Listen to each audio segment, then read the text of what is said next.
Memphis, 1956. The church is overflowing. The air is heavy, charged with anger. From the pulpit, a well-known local preacher raises his voice until it shakes the rafters. His movements are the devil's work. His music drags our youth into sin. Elvis Presley is stealing the souls of our children. Heads nod, some weep openly. In trembling hands, a newspaper headline screams, "Elvis Presley, the pelvis."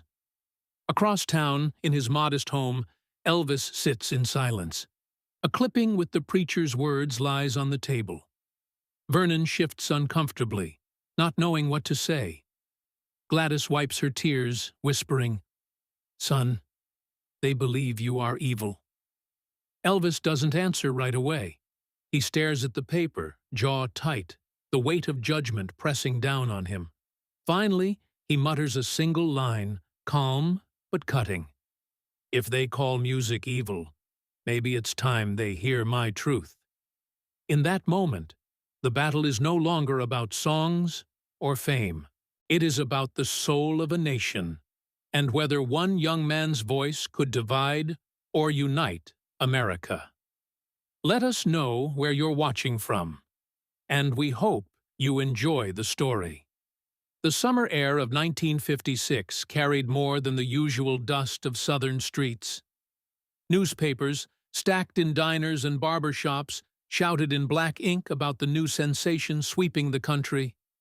The headlines no longer praised his records alone. They condemned his very presence. "Presley's pelvic obscenity," one paper declared. Another labeled him a threat to America's youth. Parents gathered in living rooms, pointing fingers at the radio whenever his voice crackled through. Some cities went further. School boards called emergency meetings. Church groups filled halls with anxious whispers, and pastors thundered from pulpits that this boy from Tupelo had been sent by something darker than mere ambition. In Memphis, the city that had nurtured his rise, one preacher's voice echoed above the rest. Reverend Charles Hunt, a man of sharp features and a voice that carried like a whip, warned his congregation, "This Elvis Presley corrupts the flesh and steals the soul. His sway of the hips is the sway of sin itself. We must cleanse our youth before it is too late." The sermon was reprinted in papers across state lines. Suddenly, Elvis was no longer just a singer with slick hair and a guitar. He was a battleground. Mothers clutched their daughters' wrists tighter. Fathers cursed when they saw his photograph beside baseball scores. Inside the modest Presley home, the headlines piled up on the kitchen counter.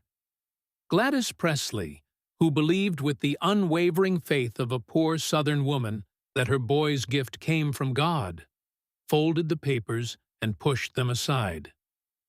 "They don't see it, son," she told him quietly, her voice low as though the words themselves might wound him further. "You sing like you were born in church. You sing to lift, not to tear down." But Elvis had already seen the cruelest image yet. A photograph taken at one of his shows, where a group of young men left mid-performance, holding high-painted signs. "Elvis equals sin." The crowd around them screamed with joy, hands outstretched toward the stage, but the picture caught only the exit. Solemn faces, stiff backs, the word sin looming above his head like a curse. He laughed about it later with his band, but inside it gnawed at him. He wasn't blind to the hysteria around his name. What he hadn't expected was to feel despised in the same breath he was adored. Fame had brought him money, cars, screaming crowds, but also whispers that he was the devil's instrument. One night in Little Rock, that tension collided head-on. The auditorium trembled with shrieks the moment he stepped into the spotlight. Girls clutched at one another, some fainting before he even sang a note. Flashbulbs cracked like lightning, bouncing off the gleam of his jacket. Yet, at the back, a different noise rose. voices chanting hymns, signs lifted high with crosses painted in black. "Repent!" they shouted, over and over, a choir of defiance against the tidal wave of cheers. For a moment, Elvis faltered. His fingers hesitated on the strings of his guitar. He caught the eyes of a boy, no older than 16, standing stiff among the protesters, a wooden cross clutched like a weapon. The boy's gaze wasn't hateful. It was frightened. And that cut deeper than any headline. But the music would not wait. The drummer counted him back in, and Elvis forced a grin. His voice thundered through the mic, richer, louder, determined to drown out both sides. The screams swallowed the chants, but the image of that boy, cross in hand, remained burned in his mind. Later, backstage, sweat dripping down his neck, he sat silent while the band joked about the night. "They'll write about this tomorrow," Scotty Moore said, half laughing, half weary. "They'll call you the Pied Piper of sin." Elvis only shook his head. "If they really listened," he muttered, "they'd hear what I'm singing for." Yet outside the dressing room window, the contradiction of his life was unfolding again. Fans pressed against the glass, faces lit with adoration, while across the street protesters stood in a grim circle of prayer, candles flickering. The contrast was almost unbearable. Two Americas staring at the same young man and seeing either salvation or destruction. The following week, Reverend Hunt announced a public rally at Overton Park. Hundreds came. Parents held children on their laps as the preacher slammed his Bible down on the pulpit. "Mark my words," he bellowed. "If this man is not stopped, he will drag the youth of America into the pit of fire." The applause that followed was not unlike the applause Elvis received on stage, except here it was not adoration, it was righteous fury. The nation was splitting down the middle, and Elvis Presley was the line. At home that evening, Gladys laid her hand gently on her son's arm. "You can't let them make you bitter," she whispered. Elvis looked at her, exhaustion shadowing his eyes. "Mama," he said softly, "what if they're right?" She shook her head, tears brimming. "No gift from God makes the devil smile. You remember that." But doubt had already planted itself. Every scream from the crowd now carried a question. Was this joy or temptation? Was he lifting people up or leading them astray? The stage lights blinded him to the answers, yet the questions never left. The hunt for the devil had begun, and Elvis Presley was the prey. The louder the accusations grew, the quieter Elvis became in public. Reporters waited for him to snap back at the preachers who branded him a corrupter of youth. Fans wrote letters begging him to defend himself. But Elvis Presley never stood at a podium to trade words with his critics. Instead, he walked into a studio in January of 1957, bowed his head, and began to sing. The session was meant to be small, just a handful of musicians, a sound engineer, and Elvis. Yet the air inside the room felt heavy with expectation.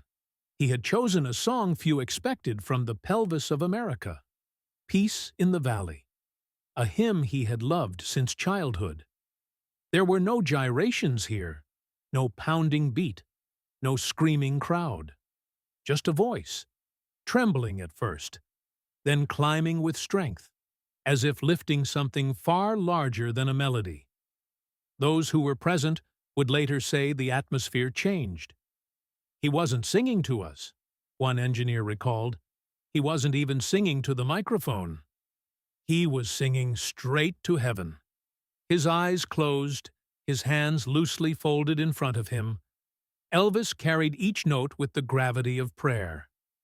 When the record was released, radio stations across the South began playing it early in the morning, in the hours usually reserved for gospel quartets.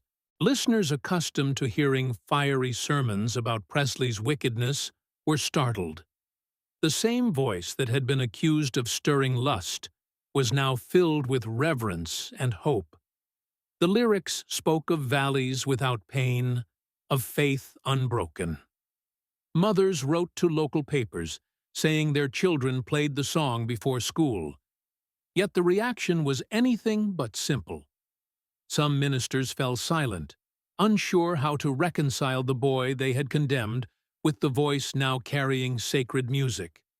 A few softened, admitting that perhaps God's hand was in his gift after all. But others doubled down. "Do not be deceived," thundered Reverend Hunt from his pulpit. "The devil wears many masks." Even a hymn can be sung with deceit in the heart, Elvis never argued. What he did instead startled many. Away from headlines, on quiet nights, he would slip into small neighborhood churches in Memphis. No entourage, no fanfare. He sat at the back, or sometimes at the piano, blending into the congregation. Sometimes he was invited to sing. Sometimes he asked permission. Those who were there recalled an Elvis entirely different from the spectacle on stage. His voice, stripped of the roar of amplifiers, carried raw intimacy, softer, almost pleading. One evening, at a tiny Pentecostal church not far from his home, he sang "Take My Hand, Precious Lord." The building was old, the air thick with the smell of wood and candle wax. The congregation, hardly more than 30 people, sat in silence as he poured himself into every word. When the final chord faded, there were no screams, no applause, just tears and a stillness that felt like reverence. But beyond those walls, the battle raged. Newspapers printed conflicting stories. Presley turns to God on one page. Presley fakes piety on another. Some commentators suggested his gospel recordings were a clever trick to quiet his critics. Yet the people who saw him in those small churches knew otherwise. They spoke of how he arrived alone, sometimes driving himself, sometimes with a single friend. They spoke of his humility, how he would shake hands after the service and slip quietly out before anyone could fuss over him. For Elvis, the contradiction was suffocating. By day, he was mobbed by fans tearing at his clothes. By night, he sat in silence at a church piano, trying to reconcile the boy who sang hymns with the man accused of corruption. His mother's words echoed constantly, "You sing for God, not against him."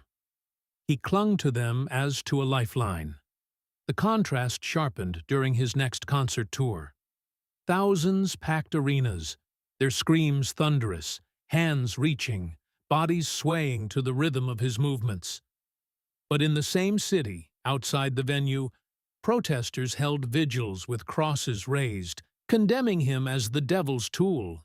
And then, only hours later, Elvis would sit under a dim church light, alone at the keys, whispering, "Blessed assurance." For those close to him, the duality was impossible to ignore. Colonel Tom Parker urged him to focus on hits, on chart success, warning that gospel records would not sell as strongly. Elvis resisted. "This isn't about money," he told him. "It's about what's right in here." He touched his chest, where his heart pounded heavy. The critics could not silence him with sermons, nor could he silence them with argument. His answer came without speeches, without defenses.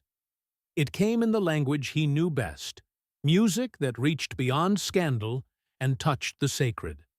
And though many still chose to believe the worst, the truth spread quietly, like a hymn carried on the wind. When Elvis Presley sang to God, the room itself seemed to bend closer, as if listening. The summer of 1958 pressed down on Memphis like a heavy hand. The streets shimmered in the heat. Fans still gathered at the gates of Graceland, and headlines buzzed with a new obsession. Elvis Presley, the idol of millions, was about to be drafted into the United States Army. For his critics, It was divine justice. For his fans, it was heartbreak. The days before his departure were filled with chaos. Reporters camped outside his house, soldiers at the induction center prepared for crowds, and Elvis tried to live normally in a world that no longer allowed normalcy. In the midst of this storm, an unexpected encounter unfolded, one that carried more weight than any tabloid headline. It happened in a modest room above a coffee shop near Beale Street. Elvis had slipped in quietly, hoping for a few moments of calm before his looming departure. The air smelled of roasted beans and sweat from the summer heat. A small fan turned lazily in the corner, doing little to cut through the heaviness. Seated across from him was a man he recognized immediately, Reverend Charles Hunt, the same preacher whose fiery sermons had branded him an agent of corruption 2 years earlier. The man's presence filled the room even before he spoke. His collar was starched, his Bible rested firmly on the table, and his eyes burned with the conviction of someone who believed he was standing between heaven and hell. "Elvis," the Reverend began, his tone sharp but not raised, "you've already taken 1 generation from us. Your music stirs flesh, not spirit. If you don't stop, you'll lead them further into darkness." The words hung in the air, heavy as the Memphis sun outside. Elvis didn't rush to reply. He leaned back, staring at the wood grain of the table, fingers tapping softly, almost rhythmically, as though searching for the right chord in silence. Finally, he lifted his eyes, voice calm, almost gentle. "I don't preach sin, Reverend. I sing what I feel.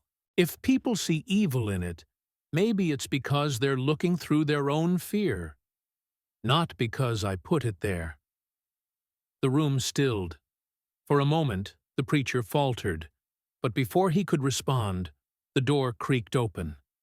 A young girl stepped inside, no more than 17, her eyes red as if she had been crying. She froze at the sight of Elvis, then turned quickly toward the Reverend.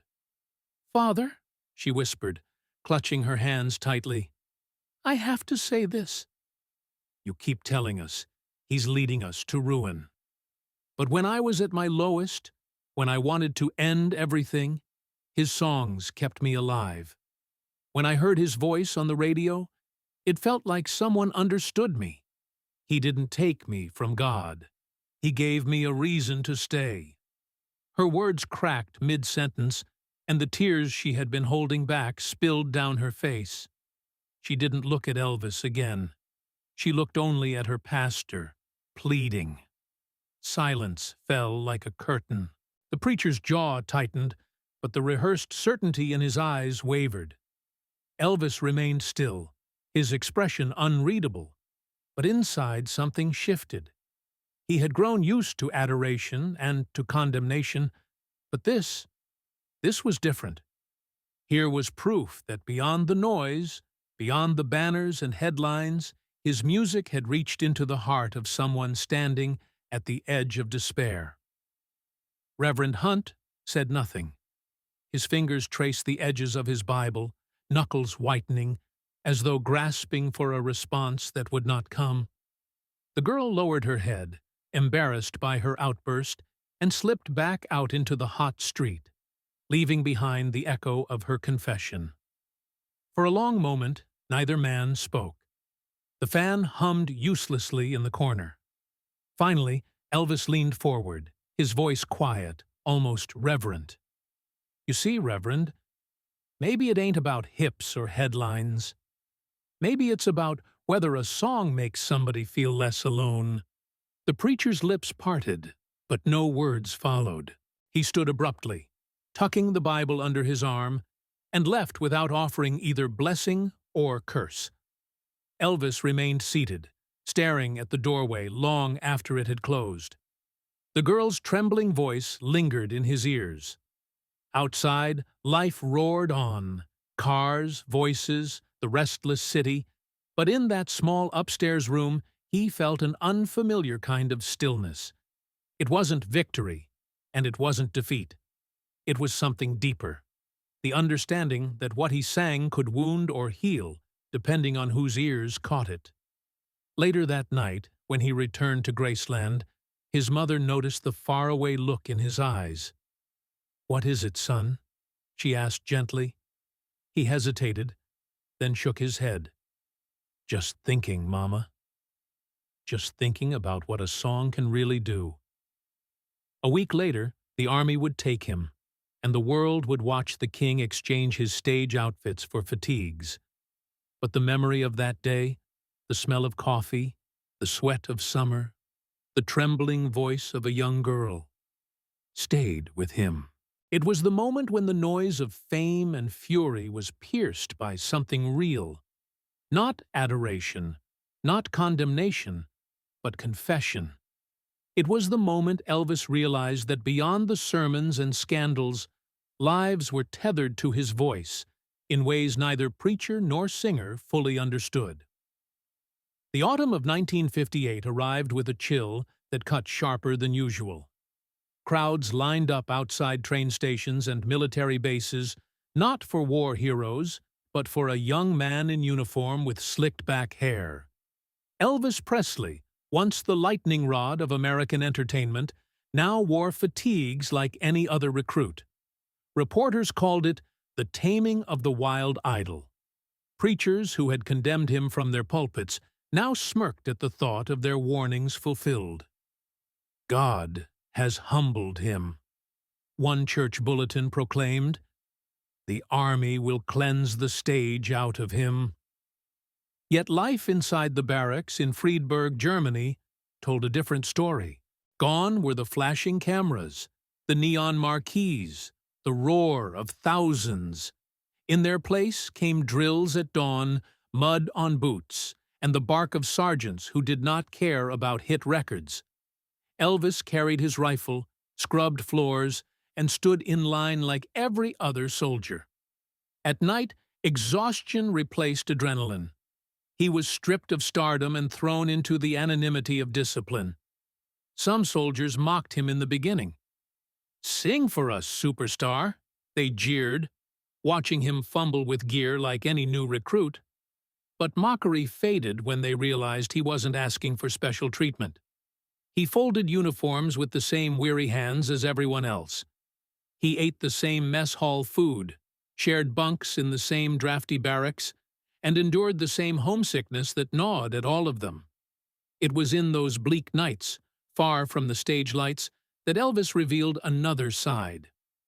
When lights went out and the barracks fell quiet, he would sometimes hum softly, almost under his breath, hymns his mother loved, old gospel lines that carried him back to Tupelo. And gradually, men who had sneered began to listen. One winter evening, snow pressed against the windows of the barracks, muffling the world outside. A group of soldiers sat restless, cigarettes glowing in the dim light. Elvis reached for the small upright piano in the recreation room. His fingers hesitated, then settled into the opening chords of Peace in the Valley. The chatter died. The room, usually buzzing with crude jokes and complaints, grew still. His voice was unpolished, raw, stripped of showmanship. It wasn't the Elvis who electrified crowds. It was the boy who once sang in church, carrying sorrow and hope in equal measure. By the time he finished, no one clapped. They didn't need to. The silence afterward spoke louder than applause. One soldier stubbed out his cigarette, eyes damp, muttering, "Never thought I'd hear that from you." Back home in the States, however, the narrative spun differently. Newspapers ran smug editorials. Presley brought to heel. Some ministers publicly celebrated. "The boy who shook his hips now polishes boots," one declared with satisfaction. They saw his absence from the stage as proof of divine correction. But irony twisted their judgment. In Sunday schools across America, teachers were beginning to use his gospel recordings as lesson material. Peace in the Valley and Take My Hand, Precious Lord, songs critics had dismissed as marketing tricks, were quietly sung by children in church basements. Parents who once forbade their daughters to play his records now found themselves humming his hymns as they cooked dinner. The same voice, accused of leading youth into sin, was now, unintentionally, guiding them into prayer. Elvis himself had no idea. Letters arrived from home, stacks of them, filled with pleas from fans and words of faith from strangers, but he rarely read past a few lines. The army demanded focus, and his grief over his mother's recent death weighed heavier than any newspaper clipping. Alone in his bunk, staring at the ceiling, he whispered prayers only he and God could hear. The transformation was subtle, but real. He was no longer just the boy who shocked America. He was a man learning the discipline of silence, the strength of humility, the power of singing not for adoration, but for survival. Months passed. When word reached him that in parts of the South, children were singing his gospel tracks in Sunday services, Elvis sat quietly with the letter in hand. He didn't smile, didn't boast. Instead, he bowed his head. For all the sermons that branded him a devil, here was proof that music could slip past the walls of condemnation and live inside hearts. To the public, Elvis Presley's time in uniform looked like the pause of a career. To him, it was something else entirely. It was the place where he discovered that music stripped of spectacle still carried weight. In the frozen nights of Germany, among soldiers who once doubted him, he learned that even a single hymn could silence a room more powerfully than applause. And while America debated whether he had been humbled by God, Elvis knew the truth. The army hadn't broken him. It had revealed him. The spring of 1960 carried Elvis back across the Atlantic, no longer a private in uniform, but a returning celebrity. Photographers crowded docks, girls screamed as though the 2 years had never passed, and columnists rushed to declare the king reborn. Hollywood snapped him up immediately. Contracts for films, polished images, love songs carefully designed to soothe rather than provoke. On the surface, the scandal of the 1950s seemed buried. But beneath the glamour, the opposition had not vanished. It had only hardened. Preachers who once rejoiced at his draft now warned that the army had not erased his sinful sway. Their warnings grew louder as his face reappeared on movie posters and his voice filled radios again. The old argument returned. Did Elvis Presley bring light, or did he carry shadow? The answer depended on which street you stood on. At one of his first concerts after returning, fans packed the arena with a frenzy that shook the rafters. Young women fainted, ushers struggled to maintain order, and the sound of devotion bordered on hysteria. Yet only yards away, at the edge of the parking lot, a different crowd had gathered. Banners scrawled with biblical verses waved above their heads. A preacher shouted through a megaphone, "This man leads your sons and daughters into ruin. Do not mistake applause for blessing." The chants echoed against the walls of the hall, colliding with the screams inside. Elvis heard them as he waited backstage. He said nothing. He buttoned his jacket, adjusted his guitar strap, and walked into the spotlight as though the noise outside belonged to another world. But after the show, instead of slipping into the limousine, he took a detour few knew about. That night, he sent a quiet sum of money, not announced, not advertised, to a struggling children's home in Memphis. He gave enough to cover repairs, food, and clothing for months. He told no reporters, no photographers. Only the staff knew. But word leaked when one worker mentioned it to a local journalist. A week later, photographs surfaced. Elvis sitting cross-legged on the floor of the shelter, surrounded by children, guitar in hand, singing gospel hymns. No stage lights, no rhinestones, just a man and a circle of kids, their faces lit by laughter. The images spread quickly. For critics, they were inconvenient. One newspaper, intent on painting him as insincere, ran a biting headline: "Presley plays saint." But readers ignored the cynicism. The sight of him kneeling with children, teaching them the chorus of "Swing Down, Sweet Chariot," cut deeper than any accusation. Even within the church, whispers of doubt began. Some pastors still thundered that he was an agent of immorality, but others softened. One minister in Tennessee admitted to his congregation, "We may have judged too quickly." The man's actions speak of more than vanity. For the first time, the pulpit itself became divided. The tension followed him from city to city. Outside concert halls, protesters lifted signs and shouted verses. Inside, fans wept with joy as he sang ballads and hymns alike. The contradiction seemed impossible. How could the same man provoke both devotion and condemnation in equal measure? Elvis himself refused to explain. "I don't want to argue," he told a close friend one evening. "People can believe what they want. All I can do is sing, and maybe do a little good when I can." Yet the attacks intensified.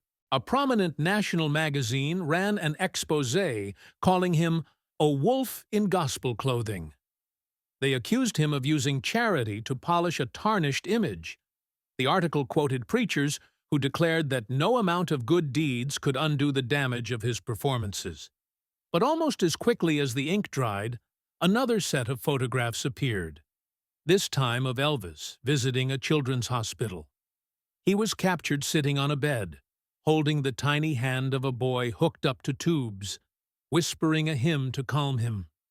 No staged smiles, no photographers invited. The picture had been taken by a nurse who leaked it without his knowledge. And suddenly, the conversation shifted again. Was Elvis Presley truly the menace so often described? Or was he imperfect as any man, quietly trying to reconcile fame with faith?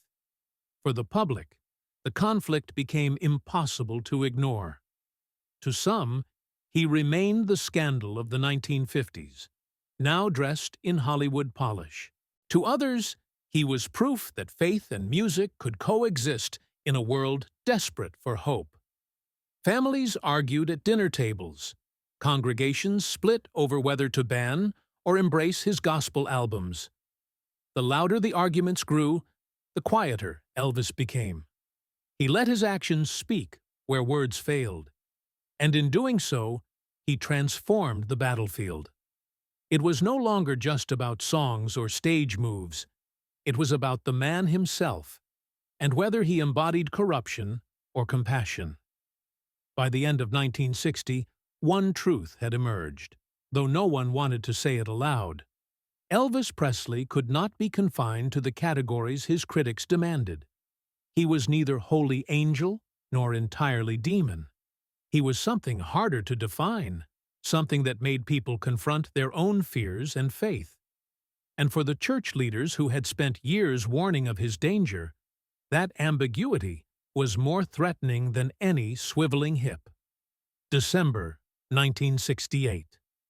The NBC studio in Burbank hummed with tension. Technicians checked cables, lights blazed against black curtains, and an audience filled the small stage area with a nervous energy that felt more like a revival meeting than a television taping.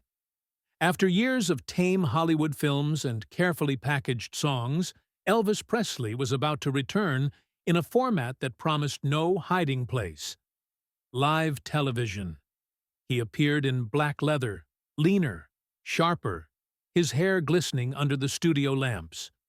The moment the first chord rang out, the crowd erupted. But it was the sound of his voice that cut deepest. Rich, commanding, filled with urgency. It was not the polite crooner Hollywood had tried to mold. It was the Elvis who had once terrified preachers and thrilled teenagers now older, more wounded, but fiercer than ever. The performance grew into something almost dangerous. He moved with confidence, hips rolling, body locked to the rhythm, sweat dripping, as though every note was pulled from his core. The television cameras lingered on him, magnifying every movement for millions of viewers. It was intimate and raw, too alive for the safety of Family Hour TV. When the show aired, living rooms across America lit up. Families sat in stunned silence, some mothers weeping at the sight of the boy they once tried to banish, now commanding the screen with a presence they couldn't turn away from. Letters would later describe the sensation. It was as if he broke through the glass and sang directly into our souls. But the backlash came swiftly. Within days, religious journals condemned the spectacle. One Baptist periodical thundered, "A final warning from Satan, dressed in leather." Another pastor called it a mass seduction beamed into the homes of God-fearing families. Yet something unexpected unfolded at the same time. Letters flooded NBC, bags of them, from soldiers stationed in Vietnam, from widows, from factory workers. They spoke of hope, of gratitude, of being reminded that music could still lift a broken spirit. A mother from Ohio wrote, "My son died overseas last month. When I heard Elvis sing 'If I Can Dream,' I felt for the first time that God hadn't abandoned us." Inside NBC's mailroom, clerks worked around the clock, sorting through the avalanche. Executives, who had expected polite applause at best, were stunned. They had given Elvis a stage. He had turned it into something resembling a national confession. The critics doubled their attacks. "It is trickery," they insisted. "He cloaks rebellion in the language of longing." But their words rang hollow against the testimony pouring in from ordinary people who swore they had been changed by the broadcast. For Elvis, the impact was personal. In rehearsals, he had fought for the inclusion of "If I Can Dream," a song filled with yearning for peace and unity, written only months after Martin Luther King Jr.'s assassination. Colonel Parker objected. It was too political, too risky, Elvis insisted. "I want to say something that matters," he told the producers. And when he sang it, white suit glowing under the lights, his voice cracked with emotion so genuine it silenced even the cynics in the studio. The morning after the special aired, a letter arrived at his hotel. It bore no return address, just a church seal. Inside, a single sheet of paper with carefully typed words, "You have done what sermons failed to do. You made people listen. If you ever wish to sing in the Lord's house, the door is open." The invitation stunned him. It wasn't from a fan, but from a Protestant church that had once denounced him as a corrupter of youth. Though he never accepted the offer publicly, he kept the letter. It was proof that even the harshest walls could crack when music reached where doctrine could not. Meanwhile, America debated. Some declared the special a resurrection of Elvis Presley, others a final act of provocation. But for the millions who had tuned in, it was something beyond debate. It was raw truth, broadcast unfiltered, a man wrestling with his own image, refusing to hide behind safe songs, daring to bear his voice in full. The comeback special, as it would later be called, did more than relaunch a career. It reignited the battle over who Elvis Presley truly was, an emissary of sin or a vessel of sincerity. And once again, the pulpit and the public were forced to stare at the same man and confess that neither side could fully claim him. Las Vegas, in 1970, was a city that pulsed without sleep. Neon lights bled across desert skies, gamblers spilled from casinos, and theaters overflowed with tourists chasing spectacle. At the center of it all stood the International Hotel, a vast palace of glass and steel where Elvis Presley had returned, night after night, to prove he was not a relic of the past, but a force alive in the present. Inside the showroom, the atmosphere was electric. The stage glowed like an altar, backed by a full orchestra and a choir of backing singers. Elvis, now in his 30s, strode out in white jumpsuits embroidered with gems that caught every light. The crowd erupted, women rushing the stage, security struggling to hold them back. Each performance seemed less like entertainment and more like a storm, relentless, larger than life. But beyond the glitter of the showroom, shadows gathered. Religious leaders, long his fiercest critics, saw his Vegas act as proof of their worst fears. Newspaper headlines carried their charges. Presley's midnight rituals, a circus of lust. One bishop declared that the International Hotel had become a cathedral of corruption. On some nights, the protests materialized just beyond the entrance. Crowds of demonstrators held placards painted with flames and slogans. Elvis equals Devil's Voice. Their chants mingled with the music leaking through the walls, creating a surreal duel between praise and condemnation. Tourists gawked at the confrontation, some jeering, others unnerved. One evening, as Elvis's limousine approached the hotel, he spotted among the protesters a face that froze him. The same Reverend Charles Hunt of Memphis, the man who had hounded him since 1956. Time had aged him, hair silvered, shoulders more stooped, but his eyes still carried the same fire. He stood gripping a wooden cross high above his head, leading chants against the man inside the car. Elvis said nothing. He stepped onto the stage as if untouched by the storm outside. The show began with the usual bombast, brass blasting, the crowd screaming. But halfway through, as the energy reached its height, he paused. The band waited, unsure. He raised his hand, signaling a change. Then, without warning, the orchestra shifted into the opening chords of How Great Thou Art. The room hushed. The transition from rock anthems to a gospel hymn was so abrupt, it felt like a rupture. Elvis closed his eyes and began to sing. His voice, stronger than it had ever been, rose like a prayer, clear, trembling with power, reaching upward as if defying the chandeliers above. Audience members who had come expecting glitter and abandon now sat in stunned reverence. Some rose to their feet, tears streaming.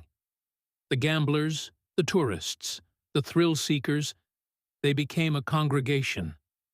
Even the protesters outside grew quiet as the sound carried beyond the walls.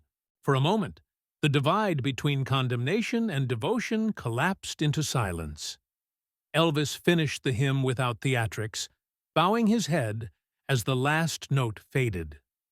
The room remained still for several seconds before thunderous applause broke loose. But the applause was different from the usual frenzy. It carried awe, not frenzy. Backstage, musicians whispered about the choice. "Why that song?" one asked. Elvis shrugged, wiping sweat from his brow. "Because they needed to hear it," he said simply. Later, word spread that Reverend Hunt, standing outside with his cross, had lowered it during the hymn. Witnesses said he didn't join the applause, didn't smile, but for the first time in years, he also didn't shout.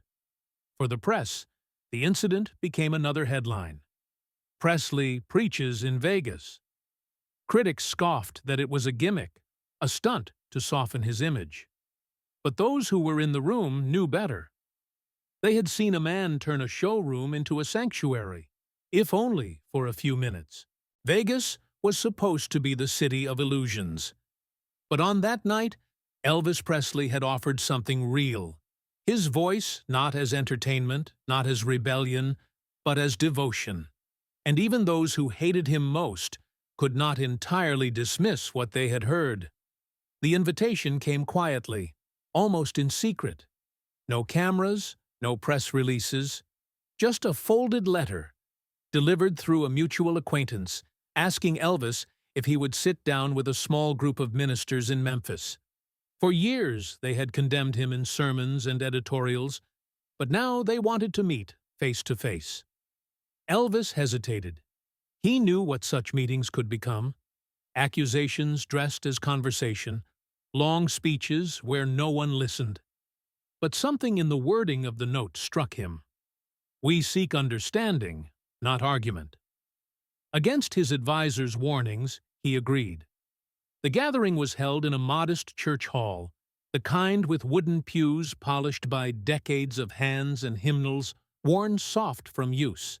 Candles flickered faintly, their wax filling the air with a sweet, heavy scent. The ministers, mostly older men in dark suits, sat in a semicircle. They did not applaud when Elvis walked in. They simply nodded, their faces cautious, guarded. One of them, tall with a stern jaw, wasted no time. His voice was firm, carrying the cadence of the pulpit. "Mr. Presley, you stole a generation from us. You filled their heads with rhythm and their hearts with desire. Why should the church trust you now?" The words struck like stones, yet Elvis did not flinch. He lowered himself onto a bench, resting his hands on his knees. For a moment he said nothing, letting the echo of the question die in the rafters. Then he stood and walked to the small piano tucked against the wall. Without announcement, he pressed a key, then another, and began to play. The melody was simple, familiar, the opening lines of Amazing Grace. His voice entered, not booming but low, almost fragile, as though he were singing to himself. The sound filled the hall differently than on stage. There were no amplifiers, no spotlights, only wood and stone carrying the vibrations. One by one, the minister's expressions shifted. The stern lines softened. Eyes blinked rapidly. For decades, they had accused him of stirring lust, of leading rebellion. Now they heard a man singing the same hymn they themselves had sung since boyhood, but with a sincerity that could not be faked. By the second verse, a hush had overtaken the room so complete that even the creak of a pew seemed loud. Some ministers folded their hands tightly, others stared at the floor. One, his hair white as paper, let tears gather in his eyes. When Elvis reached the final line, "Was blind, but now I see," he lifted his hands from the keys and let the silence linger. He turned, not expecting applause, and saw faces changed. The same man who had opened the meeting with accusation now spoke again, his voice unsteady. "I see now you are not singing of sin. You sing of struggle, of pain, and of faith. Perhaps we misjudged the words, were not a full apology, but they were more than Elvis had ever hoped to hear." He nodded, offering no victory smile, only quiet gratitude. That night, whispers spread beyond the walls of the small church. For the first time, a congregation that once condemned him publicly, acknowledged his music, could point not away from God, but toward Him. In the weeks that followed, one denomination even printed a statement in its newsletter. "Elvis Presley has not turned hearts from faith. He has reminded many to look for it in Song for Elvis. The evening was not about vindication. It was about peace." All the years of protests, editorials, and sermons had weighed on him like chains. In that candle-lit hall, as the ministers sat in silence after his hymn, some of those chains finally loosened. He left quietly, slipping into the night without cameras or crowds. But the memory stayed. The smell of wax, the sound of his voice trembling through wood beams, and the sight of men who once denounced him sitting motionless, humbled by a song. For once, the loudest critics had no words. And in that silence, Elvis found the closest thing to reconciliation he would ever know. By the mid-1970s, the glow of the spotlight no longer disguised the toll on Elvis Presley's body. The once slim figure now carried extra weight, the jumpsuits tailored wider, the face often swollen with fatigue. Pills lined his bedside, and whispers about his health seeped into headlines. Yet he refused to retreat entirely. Night after night, he walked onto stages across America, even when his body begged for rest. The press, ever ruthless, circled like vultures. "The king is crumbling," one headline sneered. Others recycled the old accusations that he was still the same danger to youth he had been branded in 1956, only now dulled by excess. For Elvis, the noise was familiar, but it no longer wounded in the same way. He had carried both adoration and condemnation for 2 decades, and neither seemed heavier than the other anymore. June 26, 1977. Indianapolis. The last concert. No one in the arena knew it would be final, but those close to him sensed the fragility in his step, the effort it took to smile. The show began with the usual spectacle, but midway through, something unexpected happened. He motioned to the band and shifted into a gospel number, unplanned, unannounced. His voice cracked at first, raw and uneven, but as the hymn unfolded, strength surged. The crowd fell into an awed hush. This was not the polished rebel of the 50s or the dazzling Vegas showman. It was the boy from Tupelo, singing with the same trembling faith that had guided him in church pews long before fame. In the audience that night sat Reverend Charles Hunt, the Memphis preacher who had once condemned him as a corrupter of souls. Time had bent his back, lined his face, and softened his voice. As Elvis's hymn filled the hall, Hunt lowered his head into his hands. For years he had thundered against this man, but in that moment he wept. Not in anger, but in recognition. Backstage afterward, Elvis sat with a small circle of friends. His voice was hoarse, his body shaking, but his words carried clarity. "They might never understand me, but if one person heard love in what I sang tonight, then it wasn't for nothing." It was perhaps the truest summation of his life, an admission that he had never been able to control what people saw in him, only what he poured into his music. Weeks later, the news of his death shattered the world.